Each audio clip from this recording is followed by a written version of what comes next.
ഇബ്നു സീരിയ എന്ന് പറയുന്ന ഒരു മഹാപണ്ഡിതൻ ഉണ്ടായിരുന്നു ഒരു കാലഘട്ടത്തിൽ.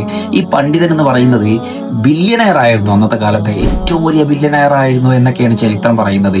പക്ഷേ ഒരു കാലത്ത് പല ആൾക്കാരോടും യാചിക്കുന്ന തരത്തിലുള്ള ഒരു കാലഘട്ടത്തേക്ക്, ഒരു ജീവിത ശൈലിയിലേക്ക് അദ്ദേഹത്തിനേക്ക് മാറേണ്ടി വന്നു എന്നുള്ള ഒരു ചരിത്രം പറയുന്നുണ്ട്. പിന്നീട് അദ്ദേഹത്തോട് ഒരാൾ ചോദിക്കുന്നുണ്ട്, എങ്ങനെയാണ് നിങ്ങൾ ഇങ്ങനെ ഒരു മനുഷ്യനായി മാറിയത്? നിങ്ങളൊരു ബില്യനയർ ആയിരുന്നില്ലേ? അല്ലെങ്കിൽ ലോകം കണ്ട ഏറ്റവും വലിയ കോടീശ്വരന്മാരിൽ ഒരാളായി മാറിയിരുന്നില്ലേ എന്ന് ചോദിച്ചപ്പോൾ അയാൾ പറഞ്ഞ മറുപടി, 40 വർഷങ്ങൾക്ക് മുമ്പ് ഞാനൊരു ഫക്കീറിനെ കണ്ടപ്പോ, അല്ലയോ ദരിദ്ര, അല്ലയോ ഫക്കീറ എന്ന് വിളിച്ചവനെ കളിയാക്കി എന്റെ മനസ്സിലേക്ക് ഓടി വന്നത് അവനൊരു ദാരിദ്ര്യനാണ്, ഒന്നിനും കഴിയാത്തവനാണ് എന്നുള്ള ചിന്താഗതിയാണ്.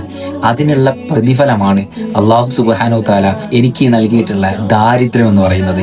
നമ്മൾ ആലോചിക്കേണ്ട ഒരു കാര്യം, നമ്മൾ എന്തെങ്കിലും ഒരു കാര്യം ചെയ്തിട്ടുണ്ടെങ്കിൽ അത് അനുഭവിക്കാതെ ഈ ലോകത്ത് നിന്ന് വിട പറയില്ല എന്നുള്ളത് വ്യക്തമായിട്ടുള്ള ഒരു കാര്യമാണ്.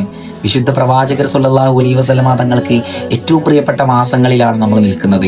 തെറ്റുകൾ ചെയ്യാതെ നല്ലത് ചെയ്തുകൊണ്ട് മുന്നോട്ട് പോകാനുള്ള തൗഫീഖിനെ അള്ളാഹു നമുക്ക് നൽകട്ടെ.